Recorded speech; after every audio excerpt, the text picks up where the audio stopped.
Empezamos entonces por los alcances, ¿no? Alcances de las medidas cautelares. En sede judicial, y esto ya lo conocen muchos de ustedes de sus clases iniciales en la facultad, las medidas cautelares son un instrumento que asegura la eficacia de una sentencia. Hay una relación muy estrecha entre la cautelar y la sentencia, la cautelar y la decisión final. En sede arbitral, la cosa no es tan parecida.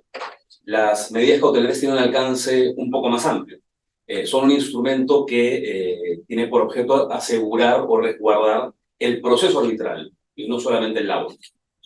Entonces, en el arbitraje, las medidas cautelares van a tener este rol clásico de preservar activos, de mantener el status quo o de modificar el status quo, pero también van a tener este rol de preservar evidencia o documentación, por ejemplo, cuando las pruebas están en riesgo de desaparecer en el transcurso del proceso. Es una alternativa a la prueba anticipada que está regulada en el Código Procesal Civil. También van a servir para evitar que se agrave una controversia, lo que en el arbitraje internacional se conoce como el anti-suit injunctions.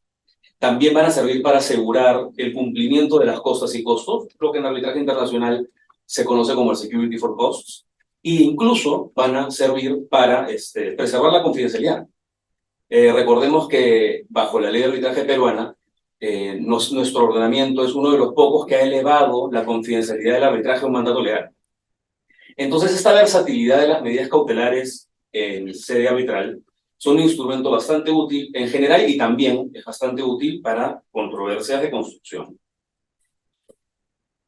Entonces, tomando en cuenta este alcance amplio que tienen las medidas cautelares en el arbitraje, por ahí que nos toca preguntarnos qué son las medidas cautelares, ¿no? De repente ensayar una definición.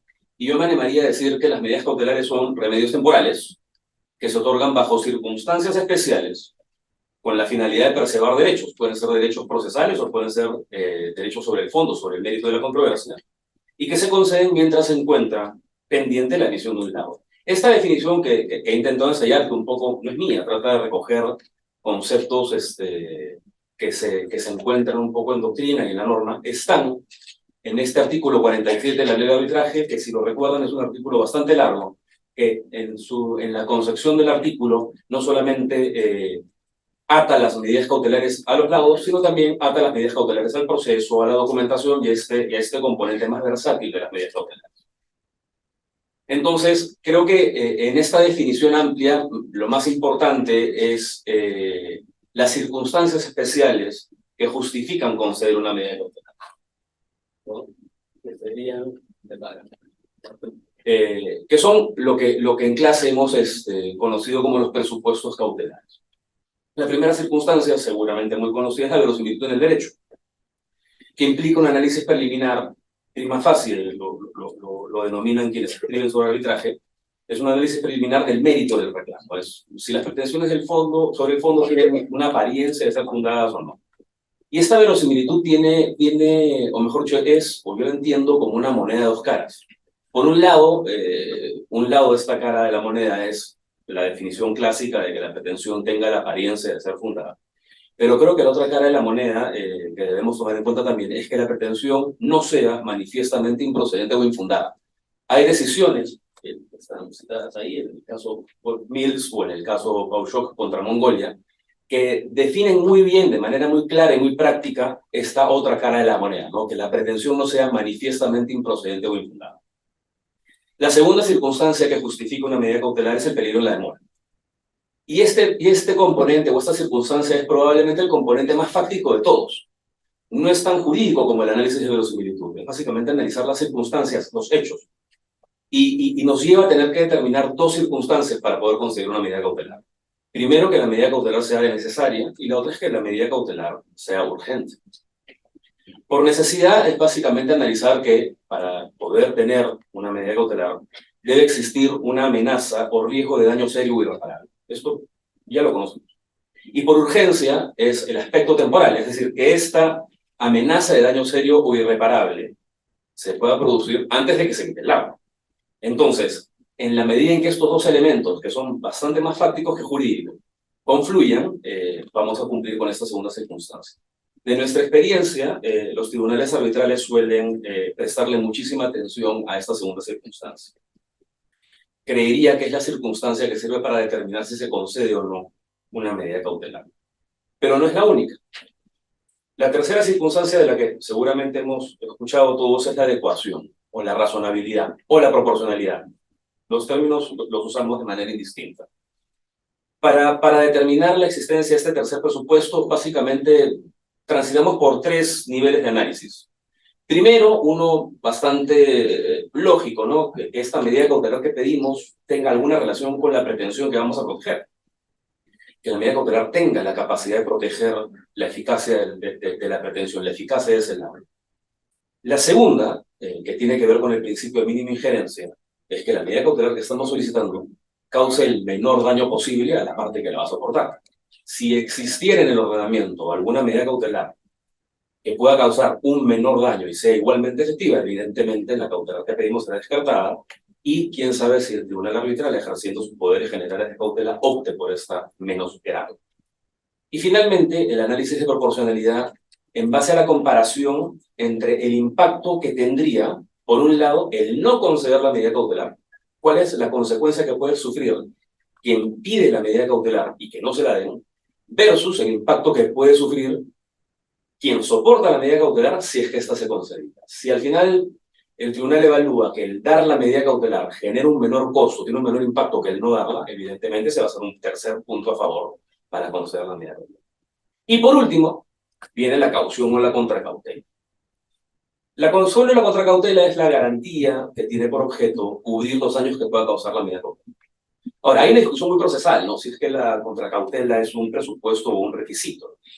Mi formación en estas aulas, además creo que fue en el piso de arriba, me obligan a decirles que la contracautela es un requisito de procedibilidad, que no es un presupuesto cautelar, y eso es verdad, es cierto. El análisis siempre más relevante para determinar si se concede o no se concede una medida cautelar está en los presupuestos cautelares. Siempre la contracautela es casi como que el último vagón en este tren cautelar. Ahora, ¿por qué lo mencionamos? Porque en las controversias de obra pública, la contracautela adquirió un rol importantísimo. Inesperado y muy importante. ¿Qué es lo que ha venido pasando en los arbitrajes de obra pública en los últimos años? En el año 2020, poquitos meses antes de que se cerrara todo por la pandemia, el 24 de enero, entró en vigencia el decreto de urgencia 2020. Este decreto de urgencia tuvo por objeto modificar la ley de arbitraje. Introdujo una serie de normas que tenían por objeto ser normas que tuviesen aplicación para el arbitraje donde el Estado era parte. Y en especial introdujo reglas aplicables a las medidas cautelares. Habló de los presupuestos cautelares, de la verosimilitud, del peligro en la demora, de la razonabilidad, no. Entró la contracautela. ¿Y qué cosa hizo esta norma? Lo que hizo esta norma fue establecer que en los casos en donde se piden cautelares contra el Estado, la contracautela que se tiene que constituir o ofrecer tiene que ser primero una carta de fianza bancaria o patrimonial. Establece un requisito cualitativo. Y luego, a ese requisito cualitativo le impuso uno cuantitativo. Dijo que además de ser una carta de fianza bancaria o patrimonial, tenía que tener un valor o un monto no menor, perdón, al 10% del valor del contrato. Entonces, esto en la práctica impuso una barrera a la posibilidad de obtener medidas cautelares, porque si tenemos un contrato de obra cuyo monto contractual es de 100 millones de soles, cosa que no es inusual, y en el marco de ese contrato surge una controversia y el contratista necesita de tutela cautelar, él va a tener que constituir una garantía bancaria o patrimonial equivalente a 10 millones. Pero además recordarán que en los contratos de obra pública, simplemente para poder contratar, yo tengo que constituir ya una garantía de fiel cumplimiento. La norma me obliga a hacerlo, también por el 10% del valor del contrato. Entonces, en este ejemplo hipotético de un contrato de valor de 100 millones, si yo requiriera tutela cautelar, voy a tener que tener primero los 20 millones de mi carta fianza contractual, esa que me permite poner el pie en el contrato, y luego 10 millones más garantizados para poder tener mi medida cautelar. Esto evidentemente tiene un impacto en costo para poder obtener medidas cautelares. Ahora, a pesar de esto, alternativas de solución hay, hay. Desde alternativas jurídicas como alternativas prácticas. Una alternativa jurídica era la inaplicación de la norma. Muchos tribunales arbitrales entendieron que esta norma vulneraba el principio de igualdad, vulneraba el derecho a la tutela procesal efectiva e inaplicaban la norma al caso concreto. Y también la alternativa práctica era dejar de lado las cartas fianzas bancarias y optar por las cartas fianzas patrimoniales. que son garantías cuyo costo es menor y el objetivo o su cobertura puede ser la misma de la carta de fianzas bancarias. Entonces, a pesar de esta norma del 2020, las medidas cautelares en el arbitraje de obra pública sobrevivieron. Se siguieron solicitando y se siguieron concediendo. ¿Qué pasó después? ¿Qué pasó después? Bueno, entramos en pandemia, ¿no? Entramos en pandemia, nos preocupamos por otras cosas más importantes, y felizmente salimos en pandemia, y en el año 2022, el año pasado, en octubre, salió la ley 31589. Esta es una ley que garantiza la reactivación de obras públicas paralizadas. Y esta norma introduce una serie de remedios contractuales para lidiar con los problemas de las obras públicas paralizadas, lo cual es muy bueno. Pero también incluyó en su tercera disposición complementaria y final, ahí al final, como para cerrar, reglas sobre medidas cautelares. Incluyó reglas sobre el trámite cautelar, reglas bien interesantes en donde las reglas, ahora es obligado a correr traslado de la medida cautelar siempre. En los casos de medidas cautelares judiciales se eliminaba la oposición, ahora quien soporta la medida cautelar puede ya no tener que pedirle la oposición ante el juez que dictó la medida cautelar, sino saltarla y apelarla directamente. Y además se impusieron una serie de plazos, bueno, se fijaron plazos bastante cortos para resolver la apelación. Si se apelaba una decisión cautelar, el juzgado tenía 3 días para armar el expediente y elevarlo a la Corte Superior. La Corte Superior tenía, una vez que lo recibía, 3 días para correr traslado a la parte no apelante, y en 5 días tenía que emitir una decisión sobre la apelación. Lo cual es bastante bueno, ciertamente que tengamos reglas sobre celeridad en el trámite de las decisiones cautelares es algo que siempre nos va a poner contentos. Pero tal vez sería ideal que esas reglas se aplicaran no solamente a los casos en donde eventualmente el Estado es el apelante de medidas cautelares, sino para todos los trámites cautelares. Pero más allá de estas reglas de trámite, aparecieron nuevamente reglas sobre la contracautela, sobre el último vagón de la tutela cautelar. Y ahí lo que ocurrió es que se eliminó la carta fianza patrimonial. Esa que yo les contaba que tenía un costo menor y que permitía seguir obteniendo, a pesar de este requisito cuantitativo del 10% del valor del contrato, aún así uno podía seguir conteniendo las garantías. Ahora se elimina la carta fianza patrimonial y se mantuvo el registro cuantitativo del 10%. Entonces, evidentemente, esto implicó una mayor restricción a la posibilidad de conseguir medidas cautelares. Pero lo cierto es que esta norma, la 31589, es una norma que tiene un ámbito de aplicación muy restringido. O sea, funciona para contratos, para determinados contratos, con un determinado avance de obra, un 40% más, que además han sido resueltos, o están paralizados, o han sido declarados nulos. No todos los contratos tienen o se les aplica esta norma. Y además seguían siendo aplicables las soluciones jurídicas de inaplicación en el caso concreto de la norma. Entonces, a pesar de esta norma del 2022, las medidas cautelares en obra pública sobrevivieron, de nuevo. Se siguieron solicitando y se siguieron concediendo. ¿Dónde estamos hoy? Hoy, el 23 de junio de este año ingresó al Congreso el proyecto de ley 5472. Es un proyecto de ley que contiene la nueva ley de contrataciones del Estado. Es una propuesta que viene de la Presidencia de la República. El artículo 68 de este proyecto de ley incluye las reglas sobre medidas cautelares. Incluye modificaciones al trámite cautelar. Incluye una regla que me parece bastante interesante, que es la competencia del juez que va a conocer las medidas cautelares. Ahora el juez competente va a ser el juez del domicilio de la entidad. Como recordarán, generalmente los jueces competentes para conocer medidas cautelares son los jueces de la sede de la víctima. Eso ha cambiado. Hay otros cambios también, pero este me pareció que valía la pena resaltarlo. Y nuevamente, no la verosimilitud, no el peligro en la demora, no la adecuación, regresamos a la contracautela. Se establece, o se pretende establecer, que la contracautela sea acreditada únicamente con una carta fianza. Para los que sabemos esto, o no lo sabíamos, o lo sabemos hace poco, las cartas fianzas bancarias, generalmente, las emite evidentemente un banco. Y los bancos tienen una aversión al riesgo legal bastante alto. Si yo quiero una carta fianza por 10 millones, como les comentaba en el ejemplo, muy probablemente el banco me va a pedir que esos 10 millones yo los ponga en una cuenta. Entonces tengo que tener creo que lo llaman cash collateral, donde te voy a tener 10 millones congelados para poder tener la carta fianza que necesito, para poder tener la tutela cautelar que creo. Evidentemente, la restricción se pretende hacer más amplia que la de la norma anterior. Pero no solamente eso, también se introducen reglas que obligan a que la contracautela se ofrezca junto con la solicitud cautelar. Para los que han pedido habitualmente medidas cautelares, saben que en un escenario de urgencia es muy valioso el tiempo que uno gana cuando uno puede solicitar una medida cautelar, someterla al conocimiento de quien la va a concederse, pues un árbitro de emergencia o un tribunal arbitral, y que en paralelo pueda tramitar la contracautela, la carta fianza. Bajo esta regla, ahora, en un escenario de urgencia, no solamente los contratistas van a tener que estar preocupados por preparar y presentar su medida cautelar, sino también en paralelo por conseguir esa carta fianza para poderla presentar junto con su solicitud, porque si no, la medida cautelar va a ser declarada. Y bueno, el monto de la contracautela seguimos con el mismo 10%, ¿no? Entonces, nuevamente, vemos cómo con este proyecto de ley se busca ampliar la restricción para todas las controversias de obra pública, ya no para estos determinados supuestos de la norma que habíamos visto en la diapositiva anterior. Entonces, bueno, la pregunta que nos queda es si esta norma pasara de ser proyecto o transformarse en realidad, ¿esto significa el fin de las medidas cautelares? Yo creería que no.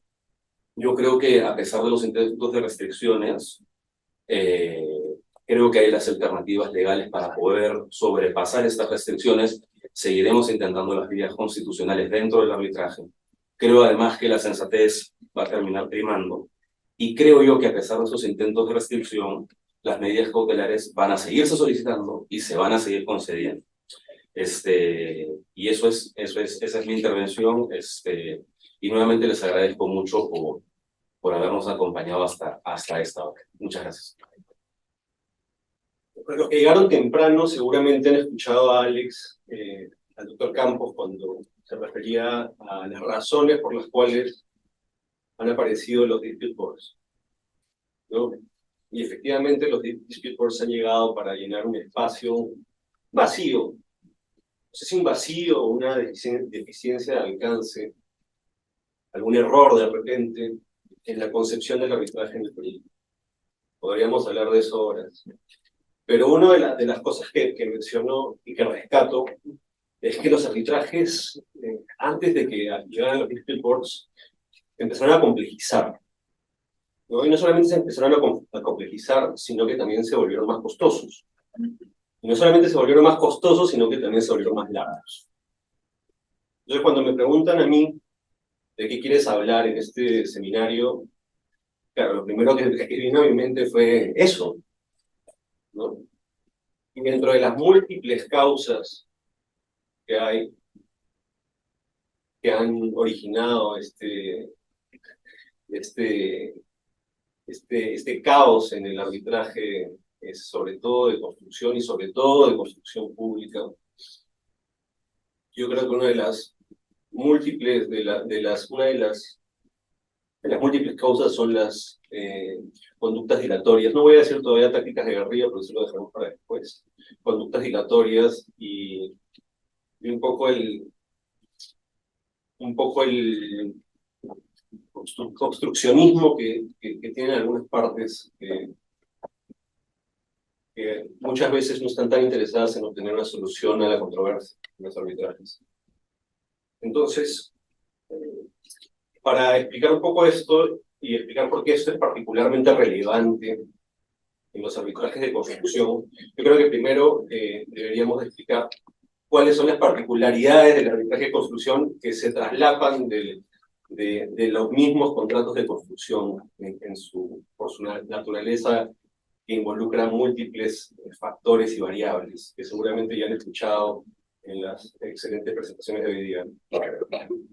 Entonces, y luego, a partir de eso, creo que podemos delinear algunas líneas, algunos consejos que podrían servir para evitar que los arbitrajes se larguen tanto por tácticas dilatorias, por falta de estructura en el procedimiento arbitral. Entonces vamos a comenzar primero por analizar un poco las particularidades de las disputas de construcción.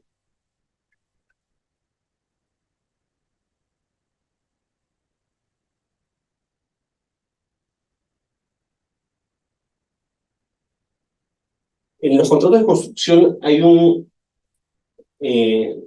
como ya lo han escuchado seguramente en las exposiciones previas, son contratos de largo aliento, ¿no? Y que involucran una multiplicidad de factores, a veces una multiplicidad muy grande de factores, ¿no? Y cuando surgen disputas, es muy usual que estas disputas también estén originadas en una multiplicidad de causas, ¿no? Y entonces a veces hay una intersección entre cuestiones técnicas y legales que tienen que ser articuladas de manera prolija al momento de armar la teoría del caso de una disputa de construcción, que es la que va a ser presentada eventualmente a un tribunal arbitral para que éste tome una decisión sobre esa base.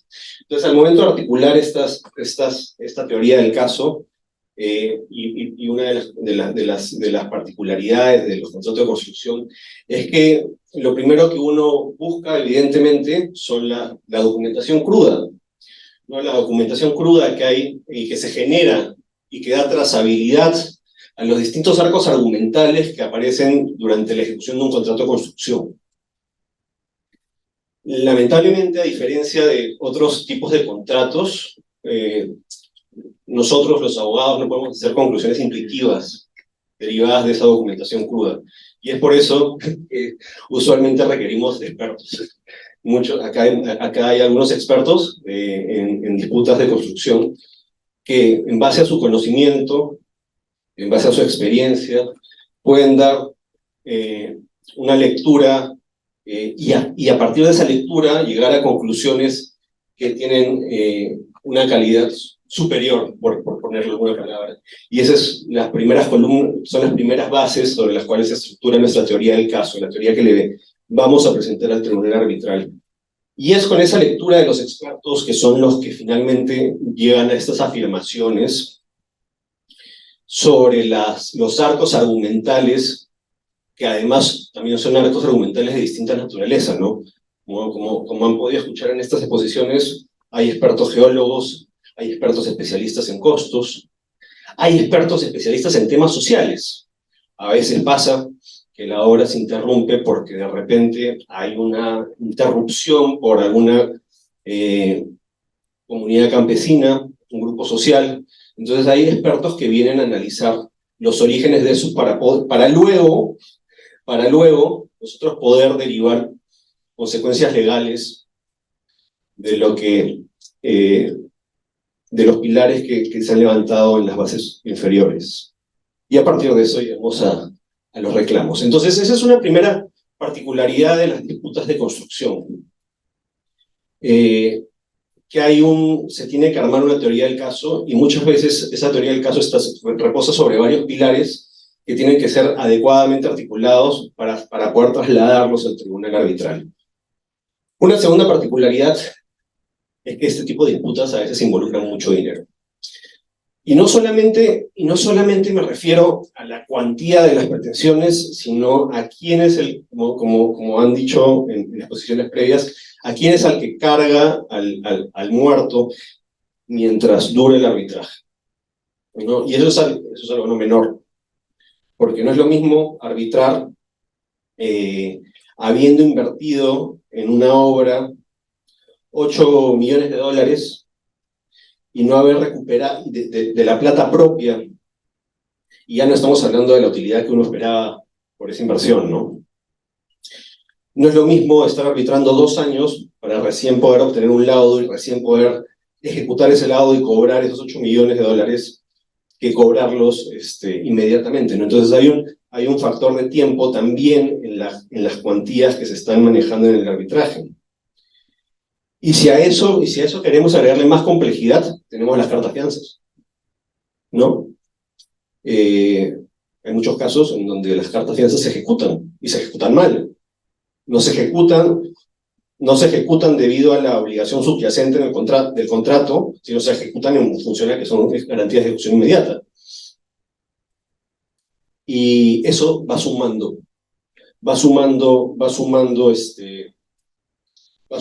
dinero. Y además tenemos algunos contratos en donde uno obtiene su laudo y no lo puede cobrar ahí mismo porque tiene que mandar todos los montos a una liquidación, ¿no? Entonces ahí tenemos una complejidad adicional porque de repente esa liquidación también arroja algunas controversias que tienen que ser arbitradas y volvemos al círculo, ¿no? Entonces, esta bola de nieve, muchas veces durante la ejecución de la obra, esta bola de nieve va creciendo, ¿no? Y las partes jalan cada una para su lado.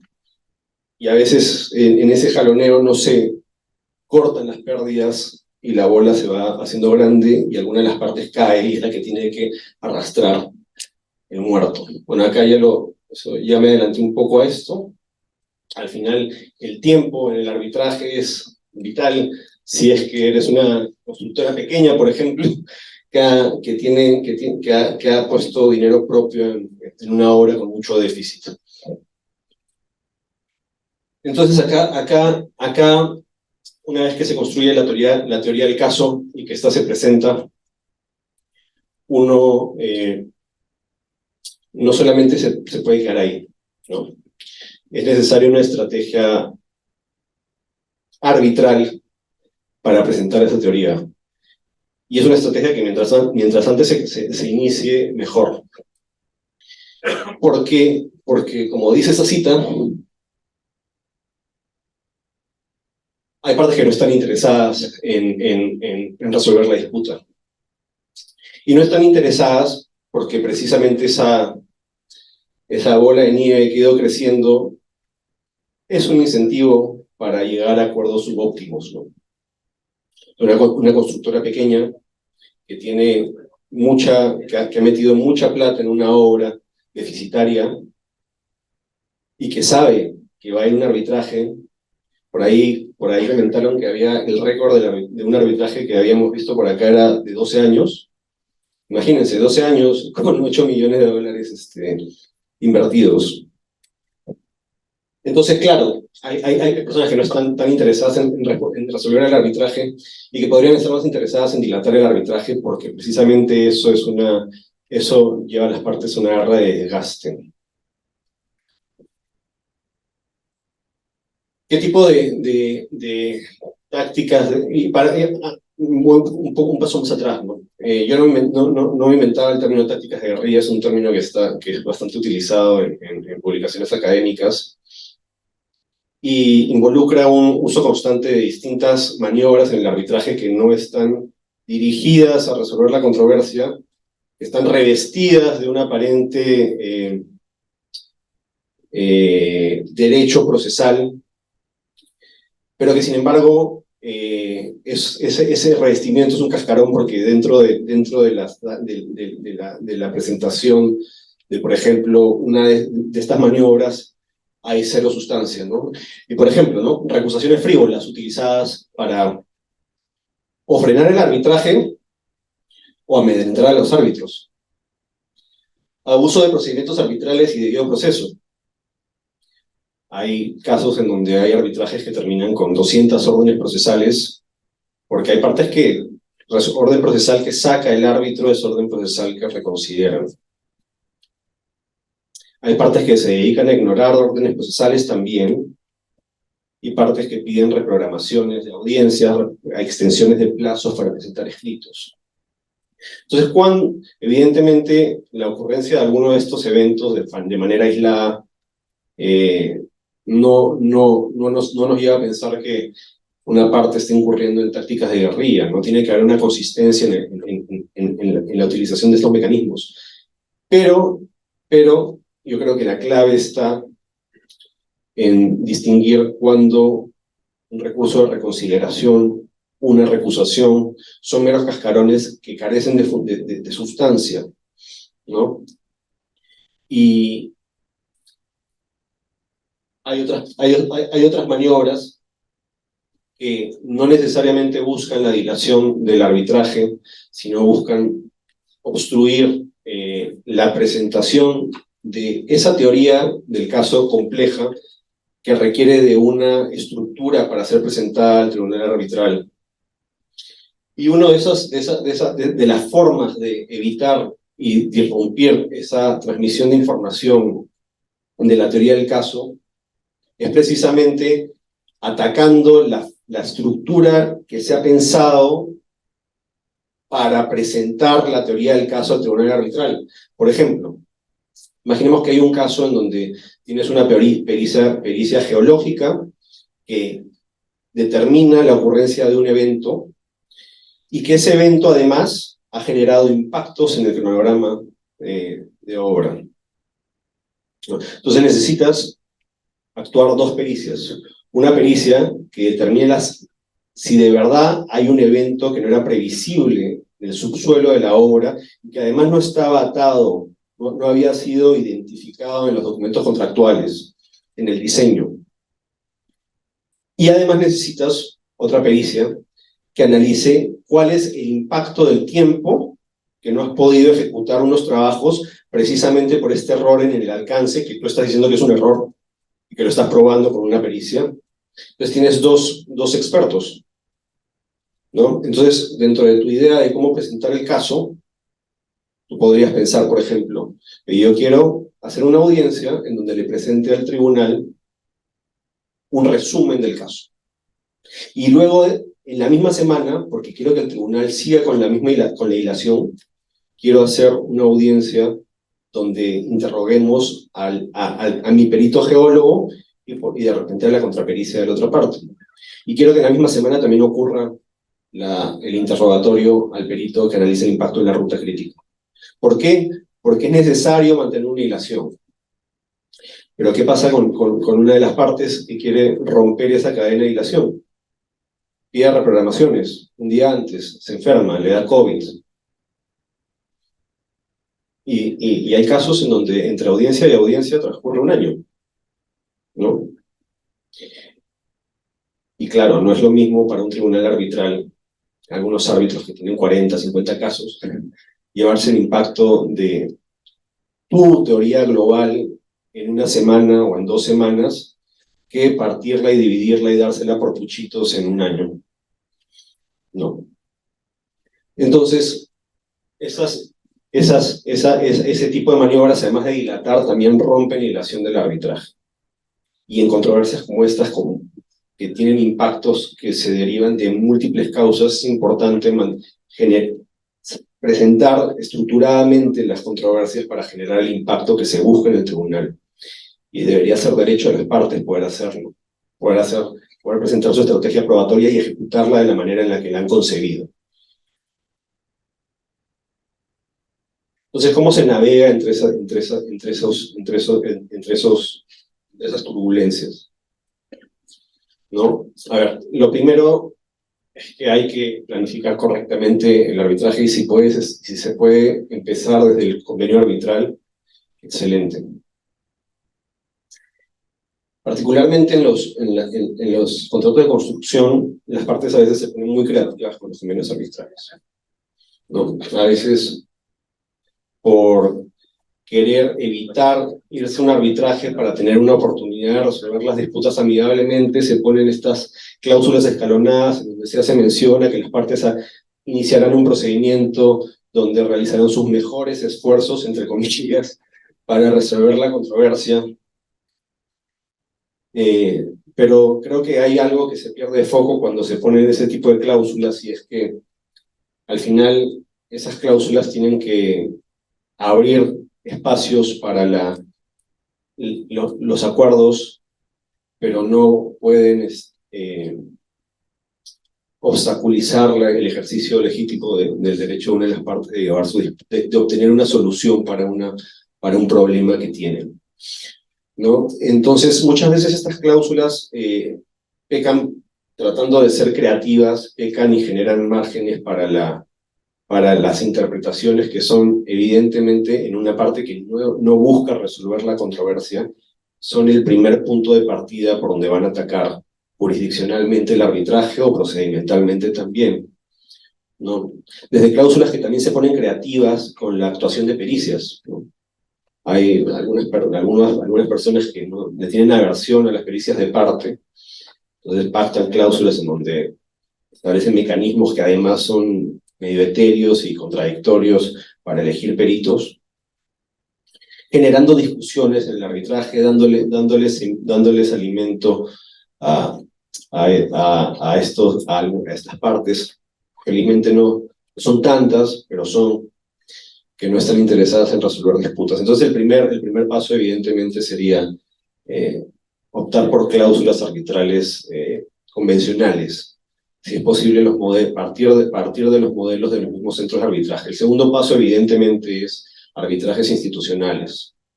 Porque los arbitrajes institucionales, por ejemplo en la CCL, te dan mecanismos expresos para combatir estas tácticas dilatorias, recusaciones frívolas, ¿no? Con sanciones que están dirigidas a los abogados de parte que las incurren. Y ya en el procedimiento,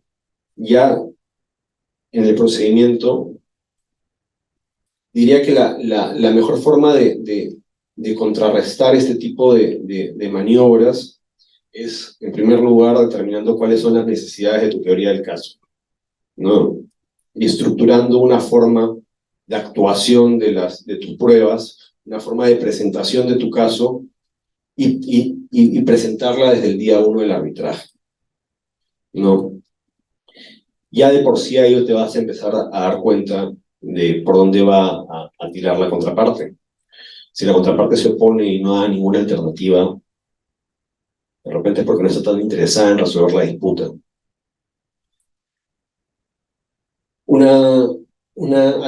Algo que siempre pienso es, claro, ¿cómo maneja un árbitro cómo maneja un árbitro el balance entre el debido proceso y frenar este tipo de actitudes, ¿no? Lo que muchos llaman el due process paranoia. Y yo creo que acá hay una cuestión bastante trasfondo de todo esto, ¿no? Y es algo que a veces creo que no se ve con la claridad suficiente.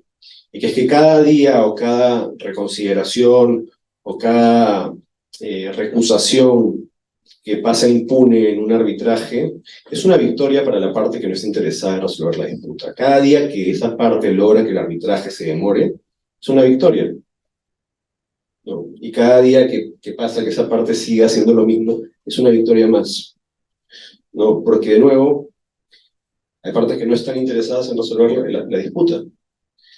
Y lo más interesante, y quizás acá ya voy cerrando, es que no solo es que no están interesadas en resolver la disputa, sino que esto ya mirado en un trasfondo involucra una serie comenzando por los DAPs, ¿no? El voltear a los DAPs ha sido una respuesta a los problemas, no es la única, evidentemente, pero es una respuesta a los problemas que tiene el arbitraje, ¿no?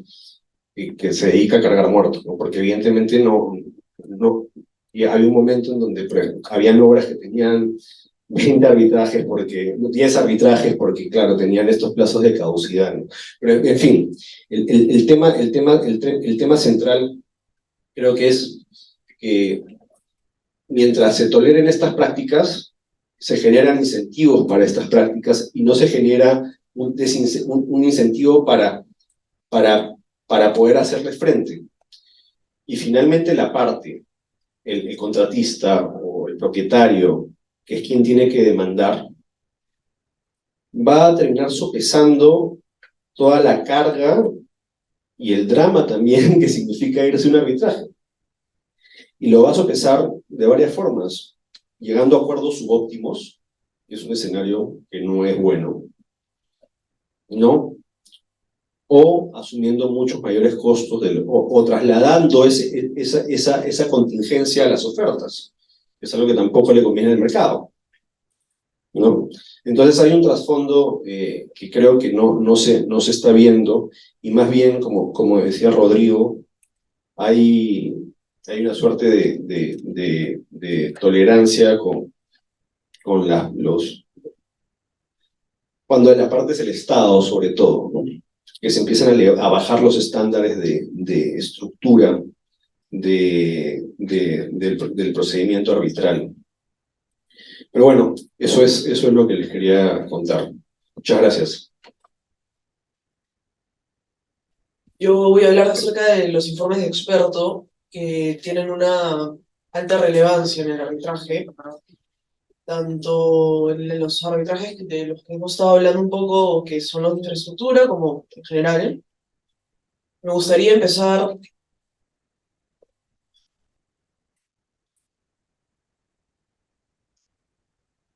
me gustaría empezar hablando un poco de la utilidad de los informes de experto. He colocado una cita que creo que hace referencia, por un lado, a la importancia que puede tener el informe de experto para sustentar algunos aspectos de un reclamo de la parte que presenta este informe de experto, como también la importancia que puede tener este informe para el tribunal arbitral y cómo lo puede ayudar a resolver la controversia que se le presenta. Algo que también me parece muy importante sobre la cita es la referencia a la satisfacción, a la recompensa que se puede llevarse un experto cuando no se tiene dudas sobre que su opinión es objetiva y que no interesa a quién es quien esté pagando esos honorarios, sino que se sabe de lo que está opinando, al final del día no se ve afectado por la parte que ofrece su opinión. Tomando en cuenta eso, me gustaría hablar acerca de la independencia y la imparcialidad que tienen que tener los expertos en el arbitraje. Cuando hablamos de independencia, hablamos de un carácter objetivo, que es la relación con los sujetos del arbitraje, con las partes. Y cuando hablamos de imparcialidad, hablamos del carácter subjetivo, de no ser parcial frente a la controversia que se le plantea. Eh, Al respecto, sobre la independencia y la imparcialidad, podemos encontrar determinadas referencias a la obligación que tienen los expertos en las reglas IVA sobre práctica de prueba, pero es en el Código de Buenas Prácticas de Arbitrales del Club Español de Arbitraje donde podemos encontrar una definición más precisa.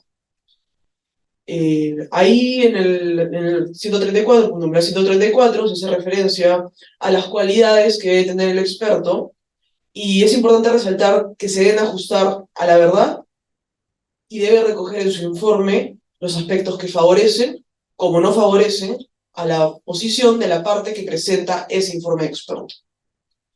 Eso precisamente se refiere cuando hablamos de la objetividad de la opinión del experto que se ha presentado en el caso. Y también se hace referencia en el numeral 135 a la independencia que debe tener respecto al resultado económico del arbitraje. Eso me parece interesante porque a lo que se refiere esta norma es a que el experto no debe opinar en base a que un resultado positivo o negativo pueda generar un mayor beneficio.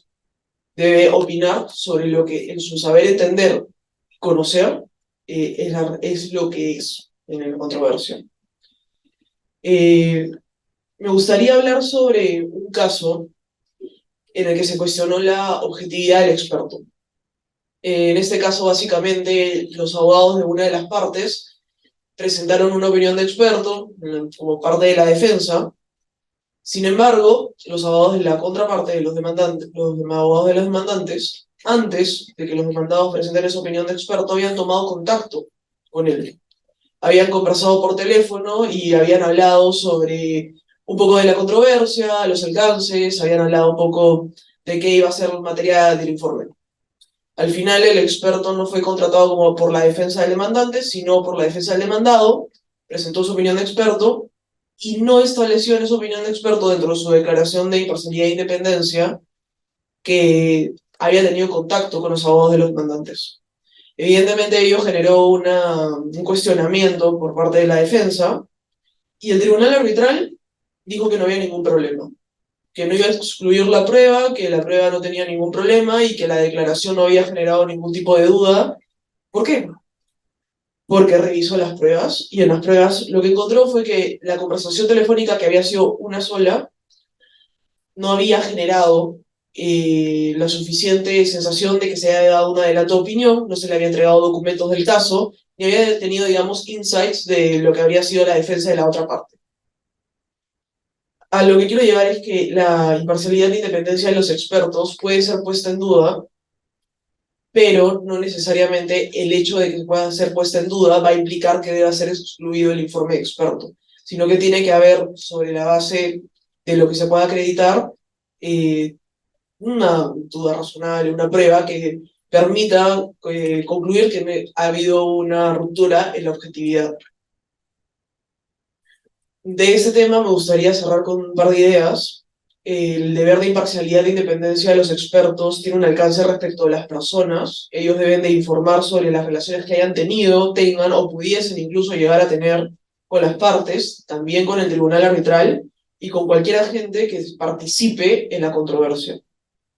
Deben de mantener una distancia objetiva frente a las partes y ambos deberes, es decir, respecto a las partes y mantener la distancia, se debe mantener durante todo el arbitraje.